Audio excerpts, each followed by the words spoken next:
Welcome to the Asian Sewist Collective podcast. The Asian Sewist Collective is a group of Asian people from around the world brought together by our shared appreciation for fiber and textile arts, and our desire to see more Asian representation in the sewing community. In this podcast, we explore the intersection of our identities and our shared sewing practice as we create a space for Asian sewists and our allies. I'm your co-host, Ada Chen, and I'm recording from Denver, Colorado. Denver is the traditional territory of the Ute, Cheyenne, and Arapaho peoples. I'm a Taiwanese American marketer turned entrepreneur, and these days you'll find me running my own all-natural skincare business called Chuan Skincare, that's Chuan, and sharing my marketing tips on my blog, The Cultivate Method. Most importantly for this podcast, you can find my sewing at i.hope.sew on Instagram. And I'm your co-host, Nicole. I'm based out of Chicago, Illinois, the original homelands of the Council of the Three Fires, the Ojibwe, the Potawatomi, and the Odawa people. I'm Filipinx American, and I'm a woman, and a lawyer by day and a sewing enthusiast the rest of the time.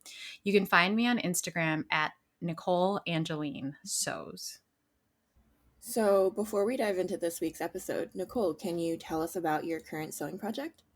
Yeah, I am working on another summery dress, even though by the time this comes out, we will be at the start of fall.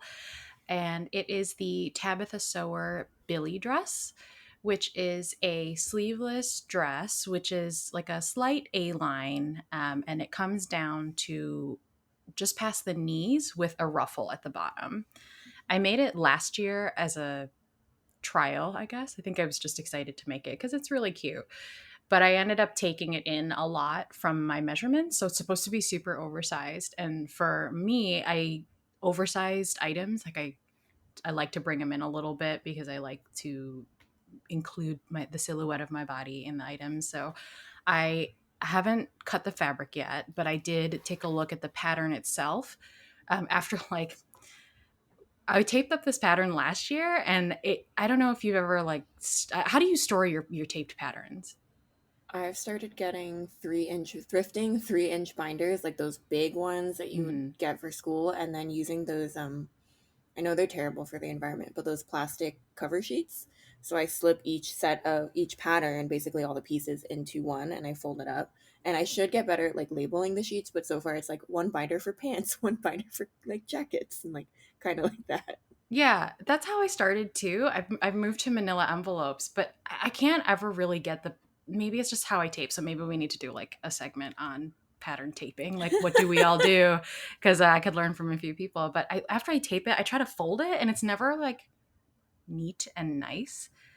So I had to, I didn't want to iron it because I know, have you ever like ironed your pattern pieces? Yeah, I also my tape didn't play well with my iron. It was not good. Okay. So I tried to iron it, and then it was like printer paper. Anyway, so I had to like lay it out for a few days, and I was also a bit scared of melting the tape, even though I was going to use like the super lightest because I've done the tissue paper ironing. So anyway, the stage is I am currently it's ready to go. Took the pattern down a couple of sizes because I'm not a tracer. I like to break the rules a little bit, although that's probably like my worst sewing habit is not tracing. So I cut that down. And so I'll be cutting the fabric soon, which is actually this fabric here behind me today. Nice. It's just like an unnamed woven, but tropical vibes and summery, even though it'll be almost October probably by the time this comes out. So that's Gotta what get I'm that summer sewing in. at the end of summer. That's how I roll. What are you working on, Ada? I mean, the same. Not the same pattern. Still summer sewing, even though it is about to get cold here. So I have been on like a tracing kick lately, tracing my own clothing, like ready to wear. And so I made some pajama shorts, which are like the decidedly most unsexy kind of make. But I had like a half yard, it was about a half yard, yeah, scrap of like kind of terry like material that like felt it like it would be a really good kind of sleepwear thing. Mm. And I don't have that many pajama shorts, so I traced some regular old Under Armour running shorts and made some comfy pajama shorts. I made it into an elastic waist without the drawstring because I hate those for like sleeping. Like that's just annoying. And I skipped the pockets because I didn't really feel like making extra pieces. And I didn't have to finish the leg opening because they naturally do that like kind of curling up thing. Yeah. And it seemed to hold through my pre-wash. So I'm kind of hoping that it'll be fine. Otherwise, like I do own a serger, so it's fine. And I managed to get this was the crowning achievement part of finishing these shorts. I managed to get my serger to stay threaded for the entire project, Very which, nice. it being a 30-year-old thrifted serger, sometimes the tension knobs are not very accurate and like it probably needs to be recalibrated, blah blah blah, all that stuff. It comes unthreaded all the time. It's a pain in the butt. So I got that through, and then I put a label on from Intensely Distracted Simone, that says mindfully made, because it was mindfully made. And now I don't have to go get new pajama shorts. So I'm excited to wear them around the house and not outside. Very cool. Can I ask you a serger related question? And Ooh. it's, yeah, I know you made it sound like it was going to be exciting. It's definitely not going to be And well, I exciting. don't know if I'll know the answer. Maybe our guest will know the answer. What? So I have a serger that I purchased like last fall, and it's still one like on the market. It's a brother serger, but I hate serging wovens with it because I swear it just doesn't. Maybe it's. I mean, now I'm judging my face. It's probably user error, but for whatever reason, it like just doesn't want to stick with me through a project. So yeah, maybe I'll ask Jennifer at the end of our interview to see if she can give me some tips. But that it sounds like you serge wovens just fine. Yeah, maybe It's me. my first gut reaction is like the tension is always my issue. So maybe it's the tension, or like is it chewing up your woven? It comes unthreaded because when you said like it stayed threaded, I was like, I have that problem when I serge wovens, and I have no idea Yeah. why. Yeah, that's what I read online. I was like, I was literally about to resell this thing. Like, I can't figure it out, and I don't want to spend. I think I spent $80 on this serger, so it was like a really good deal, really good find. But the amount of frustration it has caused me, I was like, I'm gonna just chuck it out the window. And I think it was partially thread quality. Like, you have to have good quality thread, which I know you have. And then everyone else was like, it's your tension, adjust your tension. It could be too tight, too loose, and so I played with those knobs a little and turned the tension down because I had them all the way up. And I think that actually played better with the new, better thread that I put into the machine. Well, I'm going to ask that our listeners provide their thoughts because now, when you said you probably have good thread, and I'm like, do I? I don't know. Maybe I do. Maybe I don't. But maybe we'll do a searching, Q&A or something. But yeah, listeners, if you have any advice for me, I am soliciting the advice this time. We are so happy to welcome our guest today, Jennifer from Workroom Social, a sewing studio based in Brooklyn, New York. Our Workroom Social provides sewing classes and events to teach people how to sew clothes that fit their individual styles and their unique body shapes and sizes. So, welcome, Jennifer. Hello, thank you for having me. Now, for any listeners tuning in today who are new to you, could you tell us a little bit about yourself? Hi, I'm Jennifer from Workroom Social, as you said. Based in Brooklyn, I have a sewing studio where I used to host classes year round. We are currently, as of August 2021, still closed due to COVID. And then I also produce two large scale sewing retreats, Camp Workroom Social. And I am excited to report that this fall 2021, our fall event is back. So hooray for Yay. that. And we also have a spring event that is at the end of April called Wardrobe Week. And I'll go ahead and tease. I'm working on a third sewing retreat for sort of like early summer. So stay tuned for Mm. that. But yeah, I'm here to help people sew their own clothes. So as I'm listening to you guys talk about your projects, I just have like all the ideas for you. But in addition to classes, I also produce a small line of fashion sewing fabrics, some of which are behind me, and they're all original designs. And currently, they're all 100% rayon. And I have an online class called Sewing Patterns Mastered, where I walk students through how I think about using sewing patterns to create clothes that I actually want to wear. Um, and who knows what'll be next? I don't know. And we've talked a little bit about this, but you're also a Taiwanese American. I am. Yay! Hooray! Do you mind sharing a bit more about your identity? Yeah. So for listeners at home, Nicole and Ada sent me some like pre-questions just to kind of like say, this is kind of like what we're going to talk about. And that was one of the questions. And I, you know, not totally sure how to answer it. And so I thought it would be a fun thing to kind of share that and like kind of talk about that. I think and Ada, as also Taiwanese American, growing up, I grew up in the primarily in the US. My father was in the military, so we actually grew up in the Philippines when I was a small child, and then moved about like mid secondary school. So like around the age of 10, back to the US. And I had no concept at that time of like what a country was or what a state was, Yeah. or like it was all very confusing to me.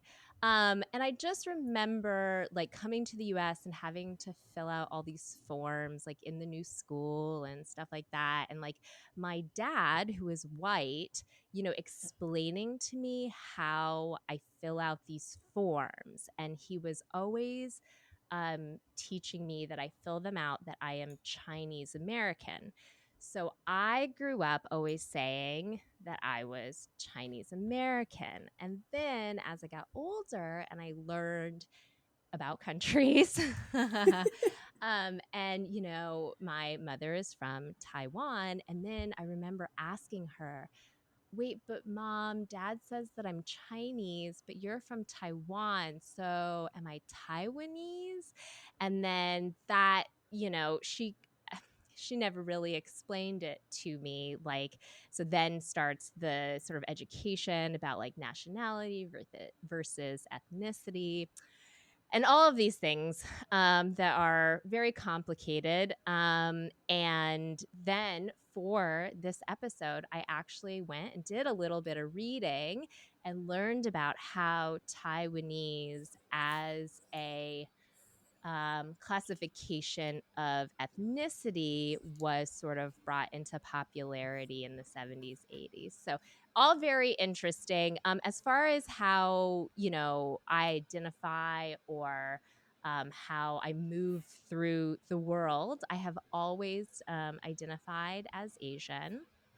Now, as an adult, I understand that as a mixed American, that I am white presenting, or I can be white presenting, which was really an interesting thing to grapple with personally because I never realized that, or I never identified in that way. And so learning about how you identify yourself can be different than how others identify you, was just really fascinating.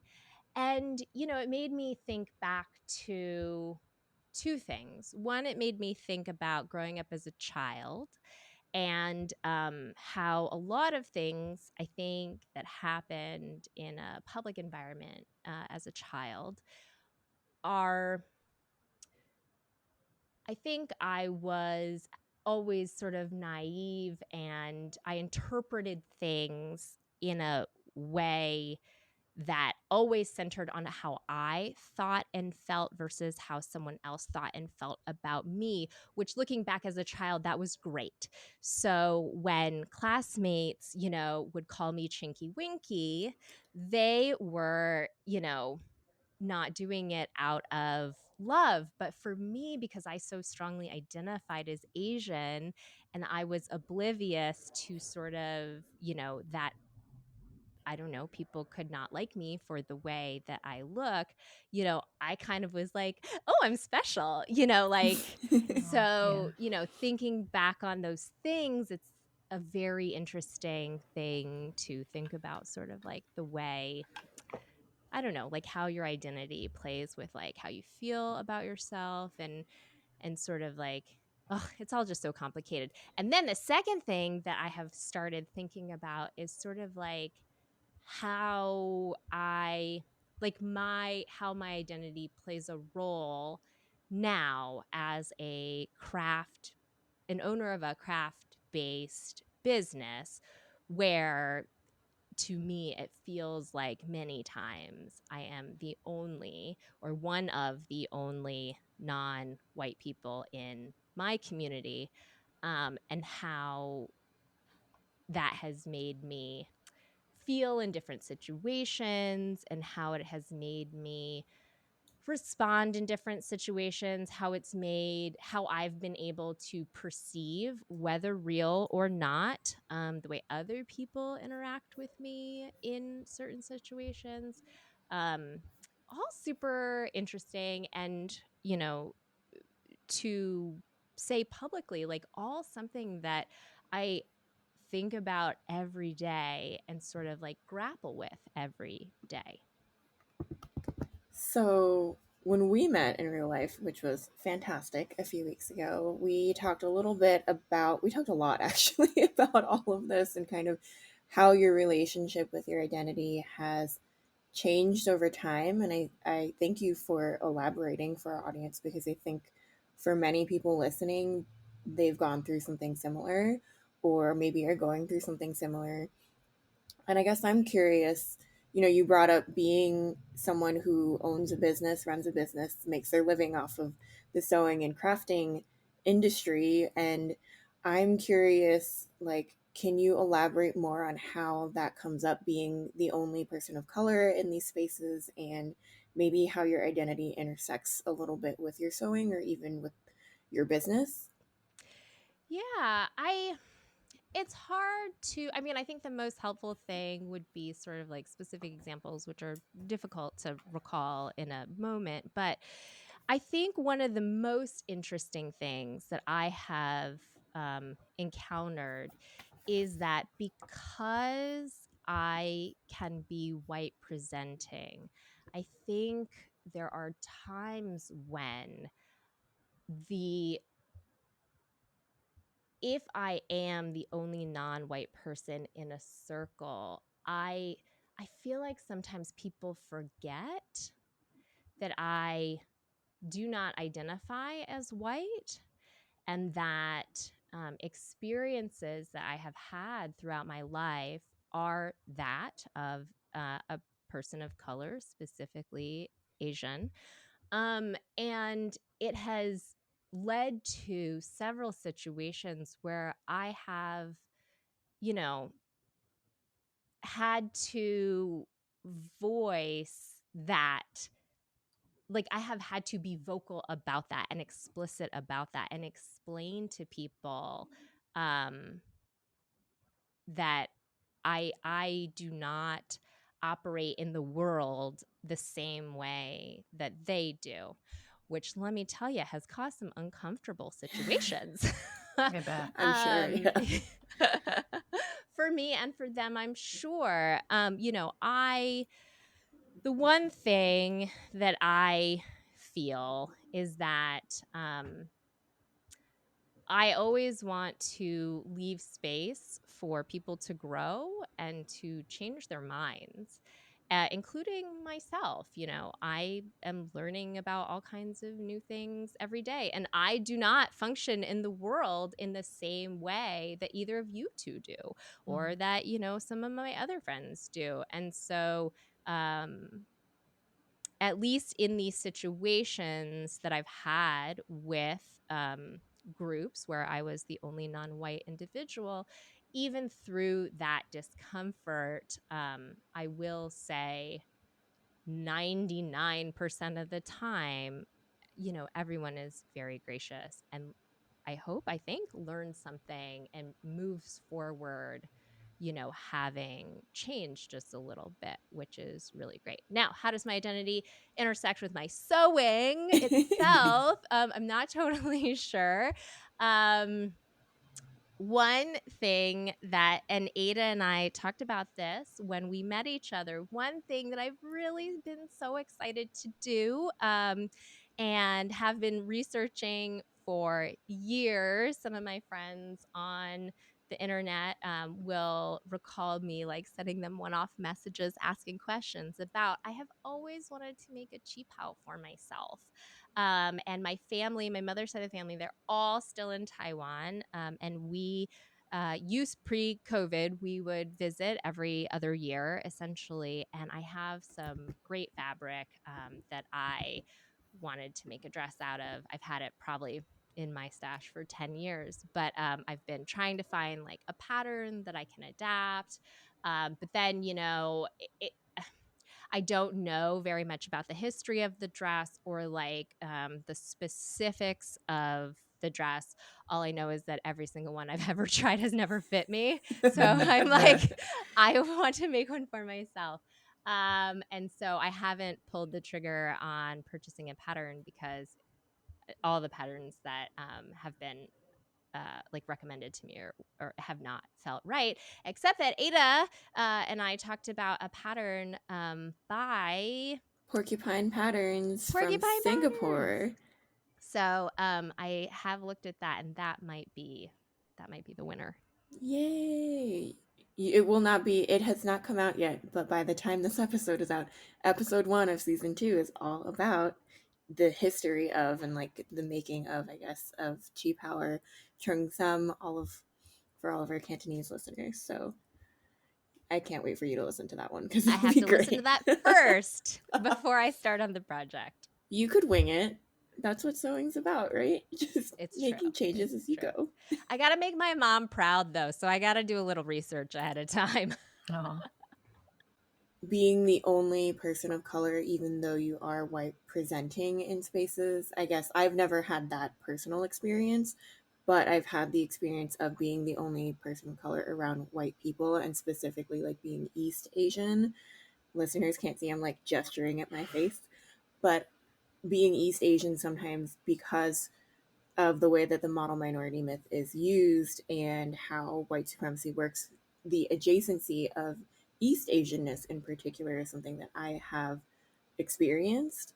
And so certain white friends or white colleagues or white people would just like assume that I would have the same viewpoint, and I would just be like, no, this is really awkward and really weird because I'm not even anywhere like on the spectrum of melanated close to uh you know where I feel like if I had been any more melanated you wouldn't have said that, but I'm here now, you're saying that, and that, like, it's always awkward and uncomfortable, and I feel like you then kind of feel like the duty to say something, but also like, why is this happening to me a lot of the time? I feel that a lot, and I am not someone who in any way enjoys or goes into situations of conflicts willingly.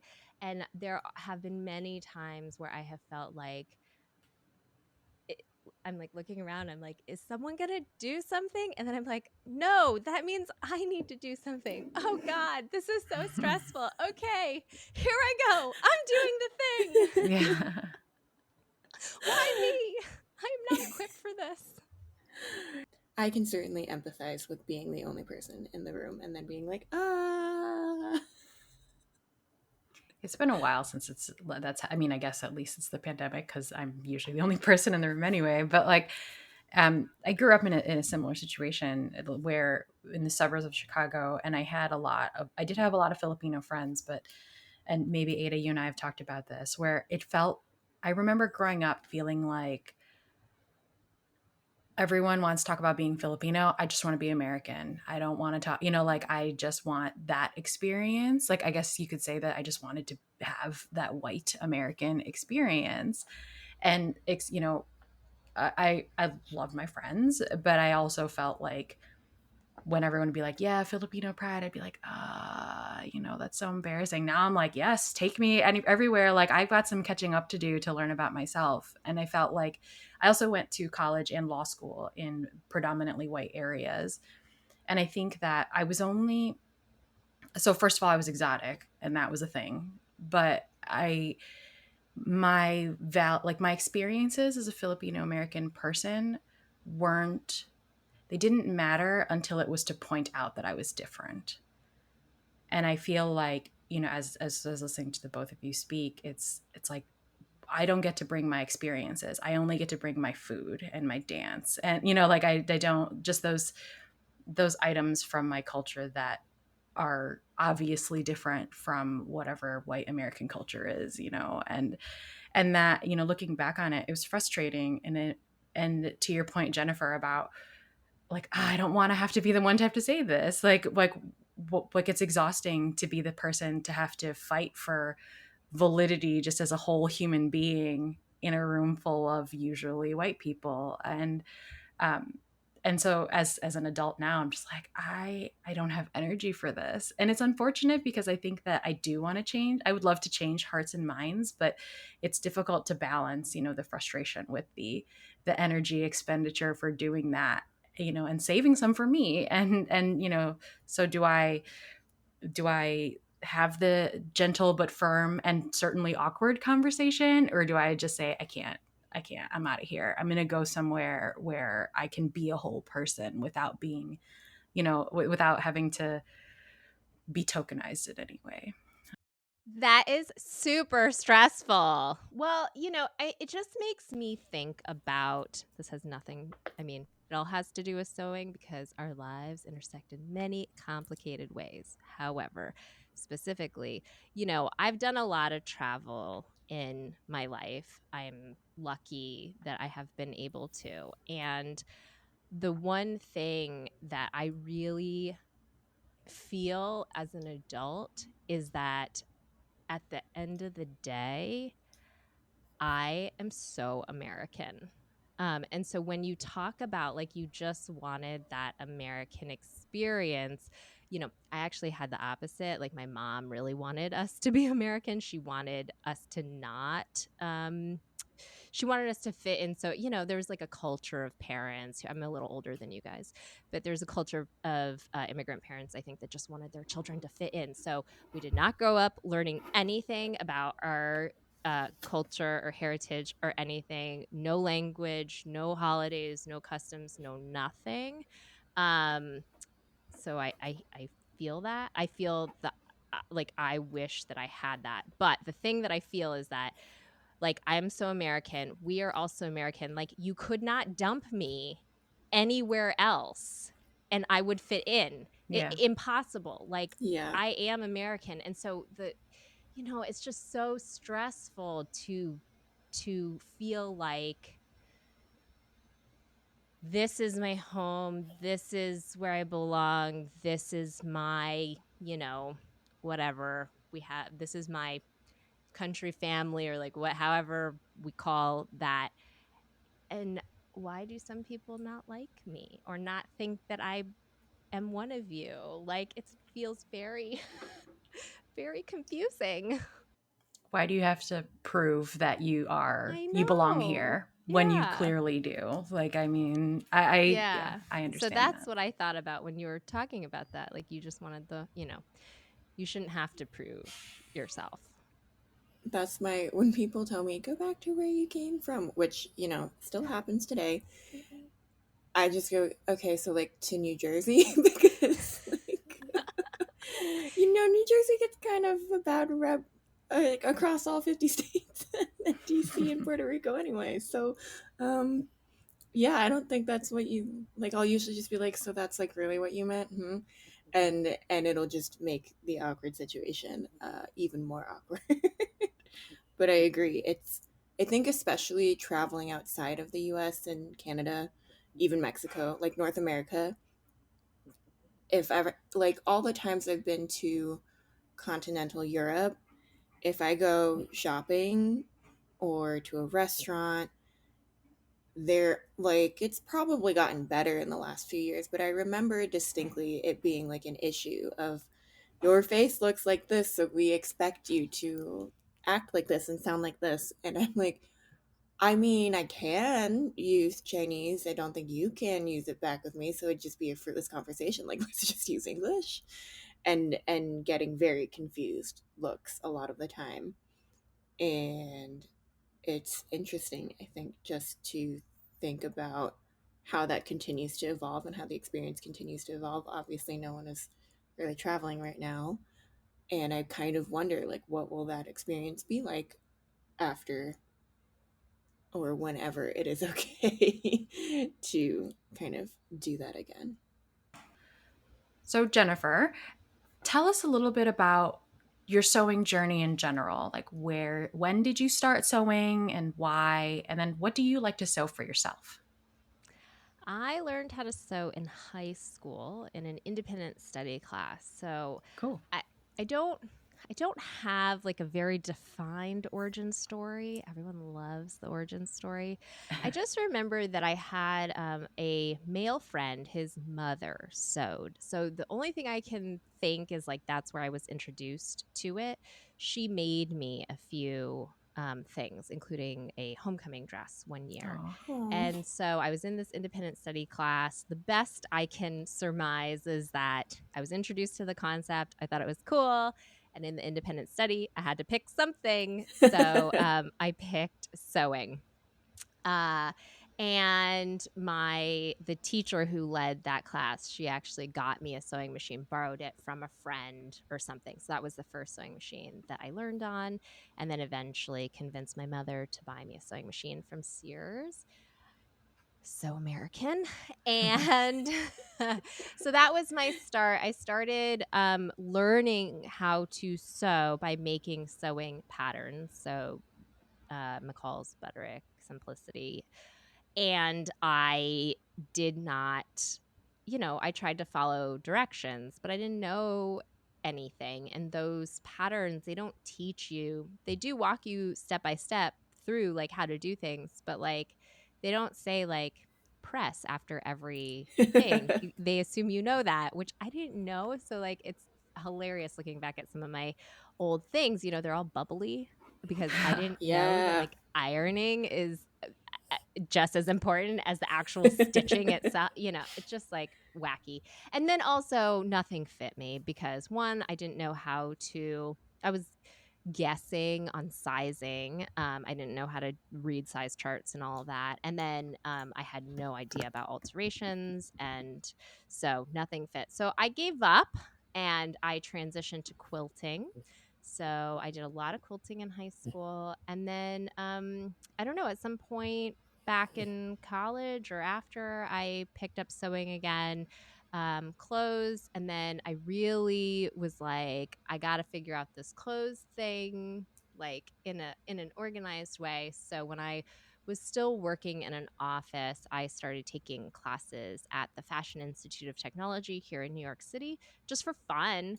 Um, and that was sort of, I think, where I made like bigger, leaps into making clothes that look nice and could fit me and all of that. So, and then at some point, um, I left an office job and then I decided to start teaching sewing and some other things.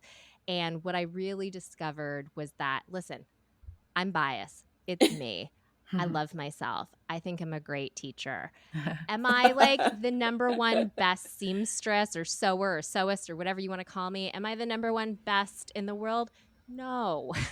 But I'm a really good teacher. And so that's what I identified pretty early on in the journey of Workroom Social, was that my strength is my ability to connect with people, my ability to teach others, and my ability to produce events. And so, that's why Workroom Social really is about the classes and the events. But what I like to sew for myself, mostly dresses, just because I think that they are easy to wear. I don't love coordinating. So if I have to match a top with a bottom, I get a little overwhelmed. And I keep looking over here to the side. I actually have my wedding dress that I made in a crumpled heap on a bunch of fabric that I'm like, oh yeah, I made that. That's cool. But yeah, I mostly sew dresses, I think. But to be honest, I haven't sewn a lot for myself.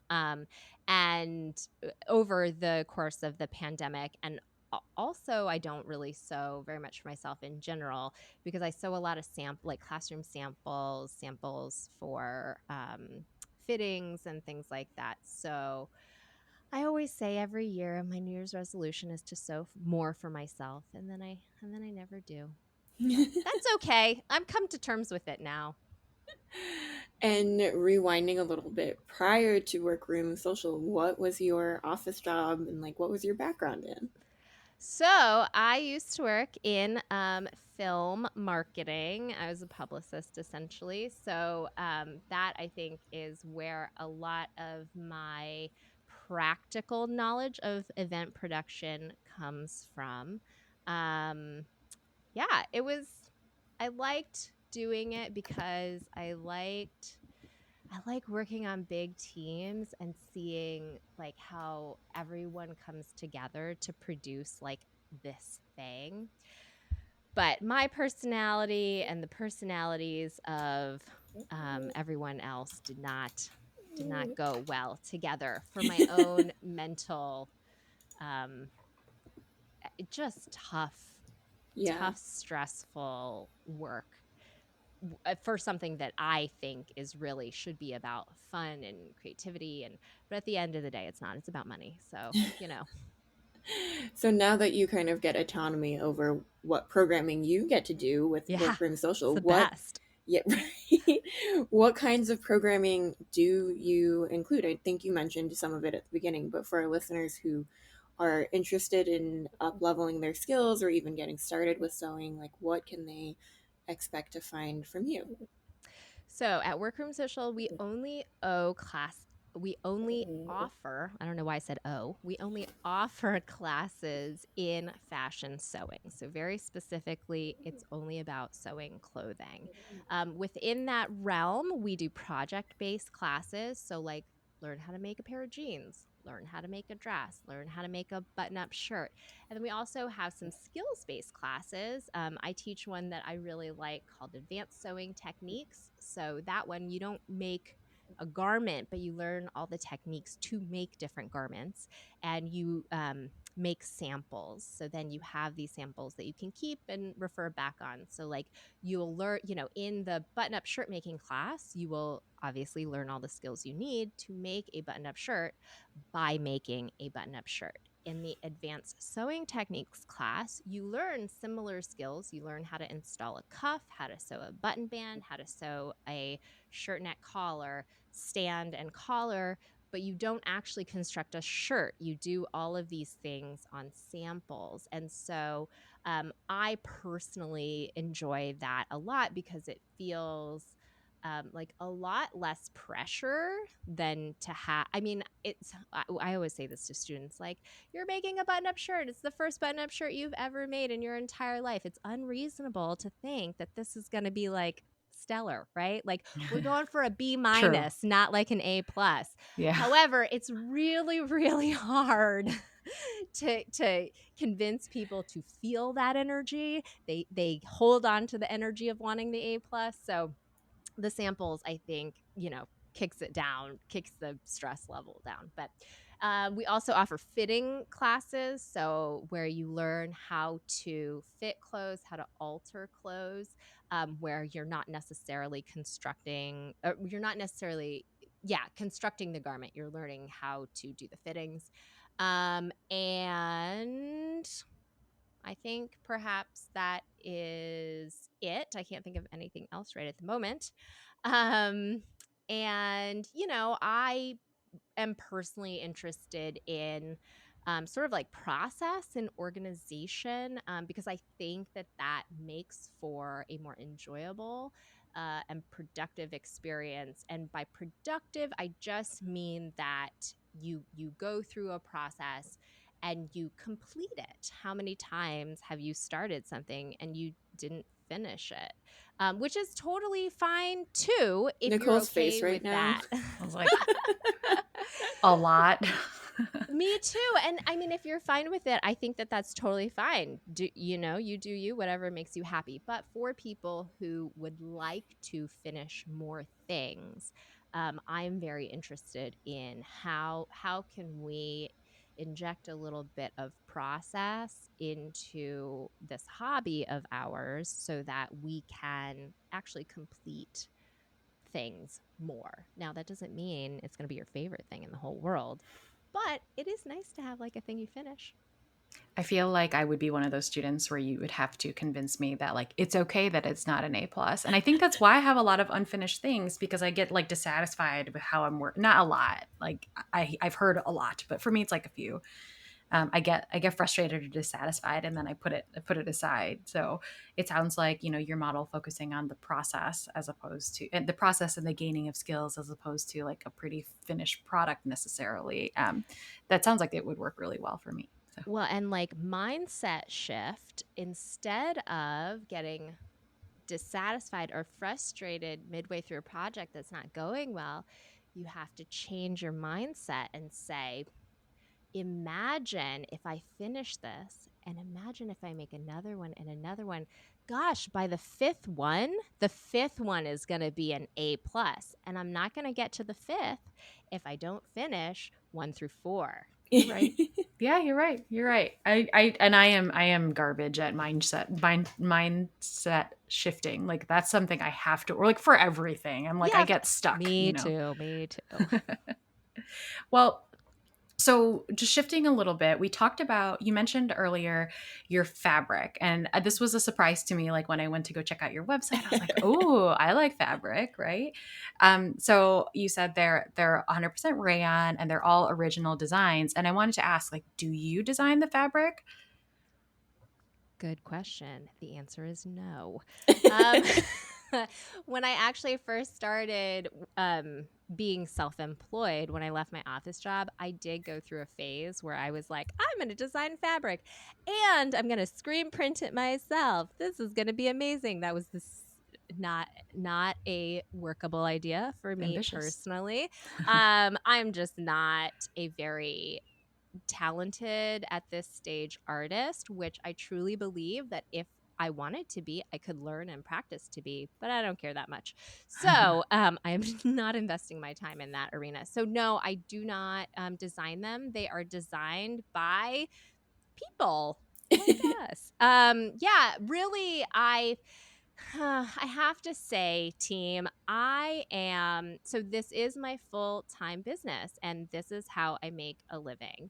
And I do make a living. What I am not is rich, and what I am not is a um, hustling, go-getting super grower. So I am interested in being able to support myself on my own terms, but I just don't have a drive that I think at least our American culture has been very aggressive in communicating to women in the last however many years, which is like, you need to have a side hustle, you need to not sleep, you need to like be doing all these things, blah, blah, blah.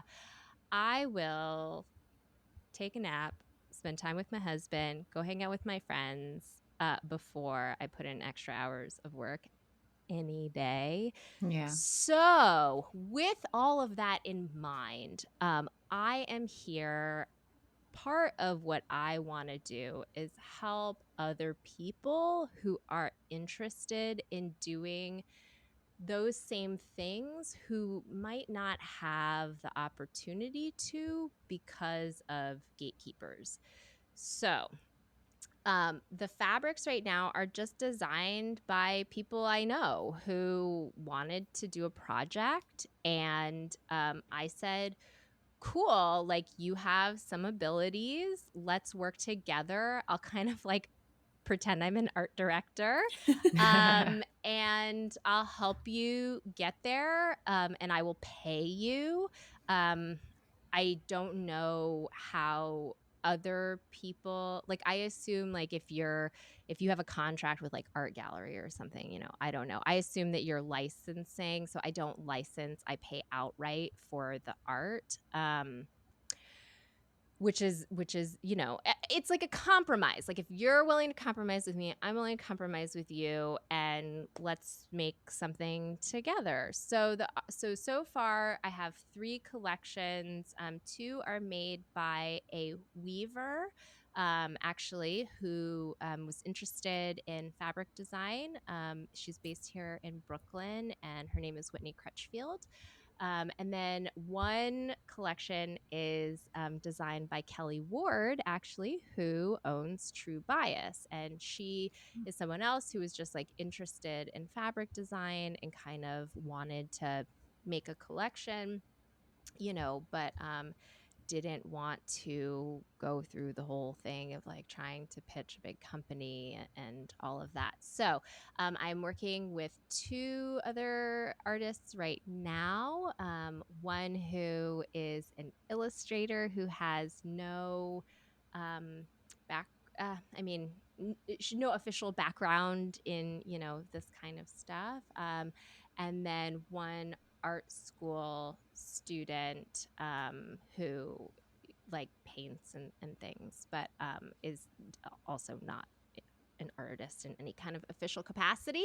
And I welcome anyone listening. If you have some skills and are interested in doing something, reach out to me. I would love to do more. I mean, I haven't produced a new collection like manufactured in a couple of years, again, because I'm not hustling like a maniac. So but I love working with people. And even if you just have like one design you want to do, that's fine too. So all of that long-windedness to say, no, I don't design any of the art. I think maybe about 6 months ago, I was like, I'm gonna design something and like throw it up on a website where you can get it printed, you know. But so when I saw that you were working with other artists, I thought that was really neat. I love the moon phases one. I've been trying to figure out, like, I just like the like idea, or I guess it's not an idea, it's a real thing. Moon phases are a thing. I just like imagery and art based on moon phases. So I saw that and I was like, wow, this is really neat. But Make another dress. Make another dress. Yeah. Me? Yeah. Yeah, I know. I'll have a look. I like it. I like what I see. Nicole, what if we make a deal? I'll gosh. send you the fabric if you sew it, but you have to finish it. I can Well, probably do that. Yeah. She could definitely do that. You give me a deadline and I'll make it. If you let me loose on my own, I'll be like, I don't know what I'm going to do. What do I do now? Can I just throw this out there? This is stereotypical, but I feel it to my bones. Like, is that like an Asian thing? Like, if you give me a deadline, I am on it. I don't know if I'm imagining my mother screaming at me for being late or like what. I think for me, it's like it's having structure. It's like Yeah. how rigid and Yeah. like my upbringing was. I actually grew up with my grandparents in the household. My mom worked nights, my dad worked days, so it was my grandparents, and I like to think that they were. This is probably why like our experiences were different, because I was raised like, you are Filipino. Like, I went to, you know, the church every Sunday, and then like novenas with a lot of really old Filipino people, like with my grandparents, and like I would lead prayer and we would do, you know, cultural dances. I think if it was my mom, you know, like just my parents, like it would have been different. But but it was very rigid to the point, or probably actual authoritarianism, like in the house. So for me, I'm like, if I have a deadline, like that helps me order myself better. But if I don't do well with loose, free thinking creativity, which I admire and love and would love to aspire to, but it's harder for me to operate that way. The interesting thing that happened a few days after I met up with you, Jennifer, was that it was the day after this wedding that I had gone to, and we were kind of debriefing with the bride and groom and matron of honor. And both the bride and matron of honor are high school friends with my partner. And they were all saying, like, Did you know we've been going through life going at 100%, putting ourselves through all this stuff like for so long and trying to get the highest SAT scores, AP scores, blah, blah, blah, college, grad school, working, getting married and having children. And everybody else, like we could have been coasting at like 50% and having all this time and breathing a little bit and, having a life and being able to be more creative, and nobody would have, like, nothing would have gone wrong. I I was like, also feel that. yeah, like I think it might actually feel like, I don't know if it was like an Asian thing or like an immigrant parent thing or maybe both, but yeah, deadlines are my friend. I'm a panic sewer too. if I You've said that, yeah. if I know I have, like, I made shorts so I could wear them for an event that I was doing, I'm a panic sewer. Or, this dress, not the wedding that I just went to, but like a while before, panic sewed that dress. Like, give me a deadline and I will hit it, which is why I don't think I can panic sew as well as Nicole, because you managed to be like, I have to finish this and then photograph it. I'm like, I have to finish it and then I'm going to photograph it like the morning I need to send this out or something. That's been me recently. Yeah, that's been like, oh, it's due today. Well, we're going to go take pictures today. I can deal with it. If I'm given enough advance notice, I think I'm good at planning for, like, I don't know.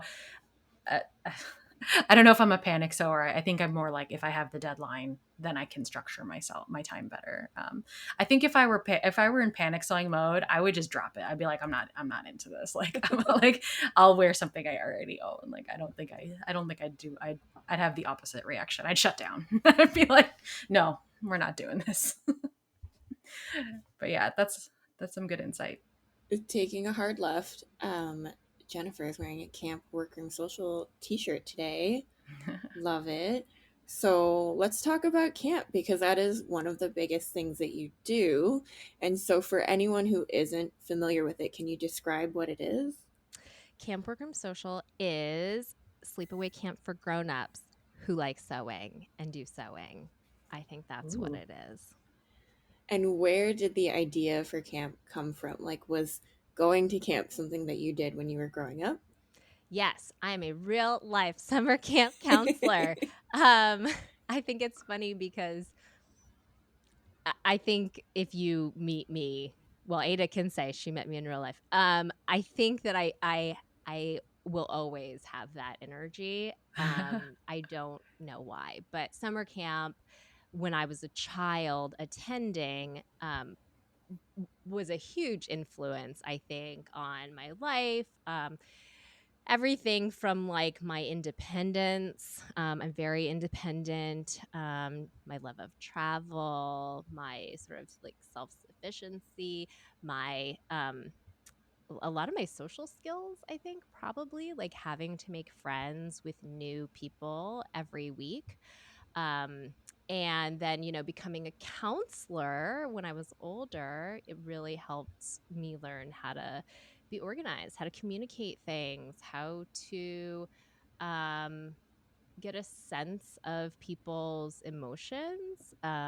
When you're in a group, it has helped me practice how to learn people's names, all kinds, how to adapt, how to make people feel welcome and comfortable, Oh and yeah. have a less uh, have less discomfort with changing your mind. I think especially Americans have a real issue with like, I can't be wrong, I can't do something wrong, and changing your mind, I think, is a way uh, can be an indication that like, oh, I said this before, like I have to stick to that for whatever I feel like being a summer camp counselor taught me like it's okay to, So anyways, love summer camp. Advocate for all the parents out there. Send your kids to a summer camp that you research and think is safe and all of that. Um and Camp Workroom Social just came as an idea because when I very first started the studio, I didn't have a physical space. So I'm in the physical studio space right now. And this is actually the third location that I have had. And before all of that, I wanted to produce my own events, but without a physical space, I kind of went to the conference model. So rent a space and have everyone bring stuff in and all of that. So I originally was like, okay, if I could plan like an event in a less expensive city compared to New York and have like 12 people in a dressmaking class, that could really work, for an event. And so I recruited some friends to, like help me do planning in other cities. And I just remember one of them thought that it was really, she just didn't believe in my idea. She didn't think that my price point, what I was offering, like the event, she just didn't think it could work. And so I let it go. I was like, oh, well, maybe she's right. So I just kind of like died. And then between then and when I was like, oh, I'm going to do camp, I was able to like get a space. I was hosting real classes and stuff like that. So then, now I'm back to the retreat idea. Like, okay, I've done these classes. Now I want to go back to the retreat. And my husband and I actually got married at the summer camp that Camp Workroom Social happens in New York. And so I don't know how the thought came into my mind, but at some point I was just like, let me just call them because I'm sure they remember me, because when we got married, I was very much, like you have a wedding at a venue, you basically transform the venue, no matter where it is, into your wedding. But for me, when we got married, I was like, no, I don't want to transform this into anything. We're getting married at the camp. Like the camp is not going to turn into my wedding.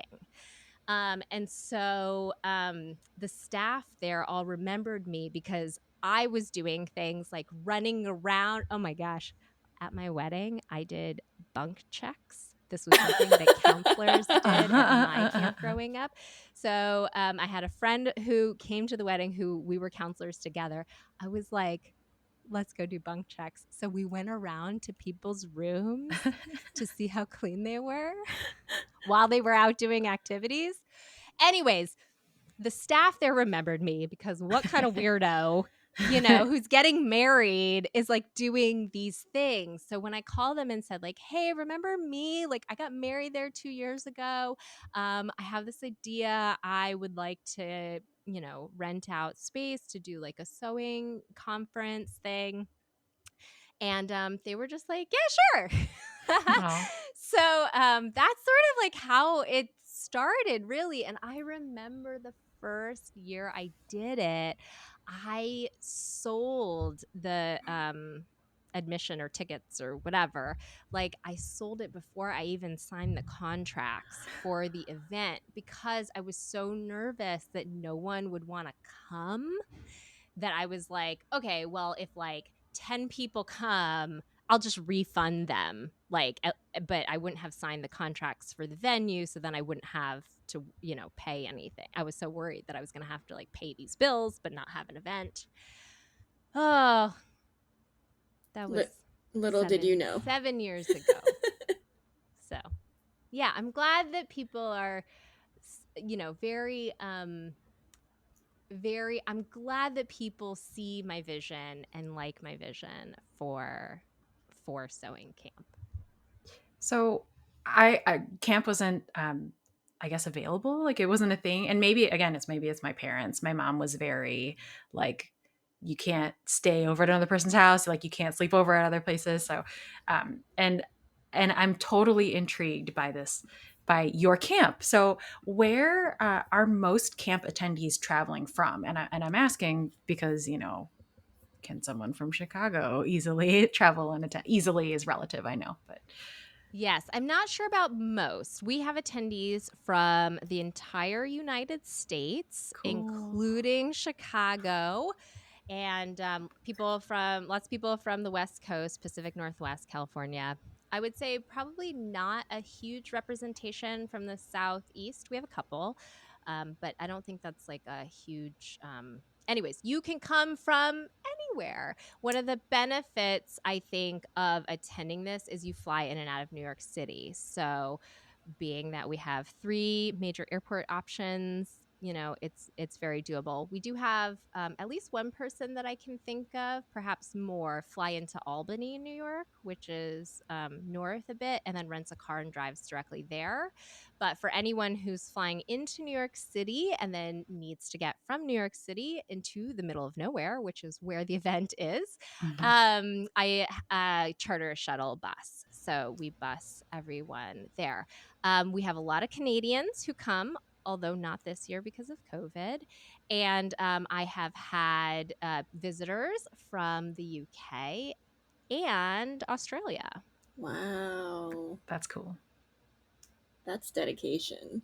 Yeah, it's fun. I mean, it's all, you just have to get yourself to and from New York City. Other than that, it's all inclusive. And you can arrive the day it happens and fly out the day it ends. Although a lot of people book extra days, on either end so that they can, go to Mood and do some other New York City things too. And by the time this episode airs, we will be 1 week away from Oh my gosh. camp. Oh my gosh. I will not be sleeping very much by then. And I think obviously registration has already closed for that, but can you tell us when the next camp and camp-like events will be for folks who hear this episode and are really excited and want to sign up? So Camp Workroom Social Wardrobe Week happens in the spring, and probably the registration will be closed for that as well by the time this airs. I try to do registration almost a year in advance. Due to COVID, the schedule's a little messed up. So hard to say. The event that I am planning, hopefully to launch summer 2022, registration might have happened, it might not have. So definitely, I would say if you're interested, visit campworkroomsocial.com for information. But registration for fall camp 2022, so that's in 1 year from now. In an ideal world, that registration opens in February. So you can definitely have the opportunity to go to that then. I will say it can feel competitive to get in, and that is only because, as I mentioned earlier, I value my free time and, just the general health and well-being of myself and my family more than I value like growing this company bigger, faster, whatever.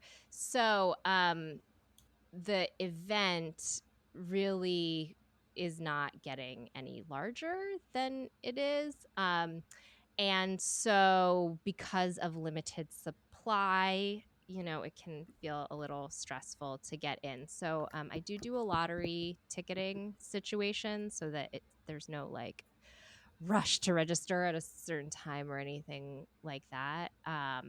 But as it feels right, I am hoping to do more events just because I love them. And the new event that I'm planning, again, I have no idea if people will like it. People might hate it. It might be a big flop, in which case it doesn't happen. But it was just something that is, again, very like special to me. It feels very personal and empowering to me. And I just wanted to share that with other people, but other people might not like it. So as things come up in my mind that I'm like, oh, I think people could benefit from this or enjoy this or whatever, I'll make new things, and hopefully maybe something will be right for someone out there. That does sound very cool. And I think you're not going to know if it's successful until you try it at least once, right?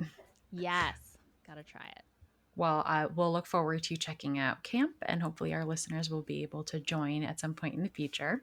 So, just to close out, are you mentioned you don't sew a ton for yourself, but are you working on any sewing projects for yourself right now?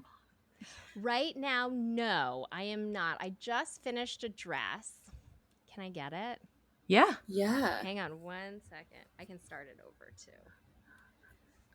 Okay, I don't do, as you said, I don't do a ton of sewing for myself. And what am I working on right now? Nothing, to be honest. However, I did just finish a dress, which I can kind of show you.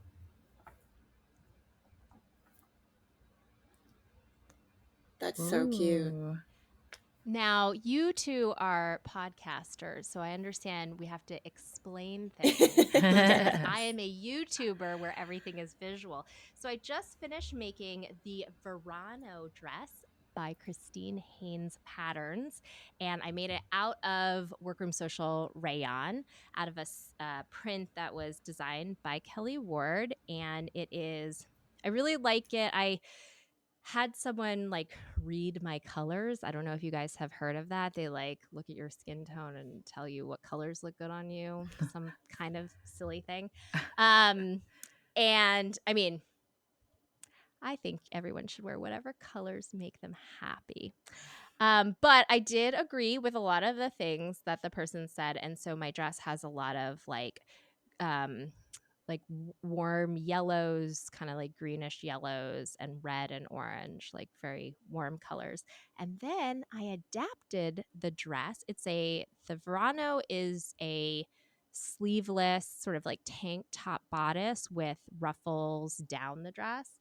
And I drafted these little flounces Oh, for cute. the tank top portion. It just came out of the wash, so it's really wrinkly. I have to steam it out. But I did just finish that, which was great. And now I probably won't make anything for myself for like 5 months. It's beautiful. I love the color. I like a good bright color. Yeah, me too. I figure if I'm going to make something for myself, I should make something that I wouldn't buy. And Yeah. so that is pretty dresses, bright colors. You guys are a little younger than I am, I think, but do you know about the whole frosting versus cake debate? I think I've heard so Ada's. frosting. Yeah. Yeah. Yeah. So the So Frosting online challenge thing originated from this original blog post by a company called Sewaholic from seriously probably 10 years ago. And she talks about do you sew cake or do you sew frosting? Do you sew basics or do you sew pretty things? And I would rather sew pretty things. I think And I'm a also wear frosting. pretty things. Yeah. I heard you use the word frosting before, Ada, and you're like, it's so frosting. I was like, sure is. I guessed what you had meant, right? But it's a term. Yeah, I mean, talking about mood phases, fabric, and what's behind me now. I'm a frosting kind of person.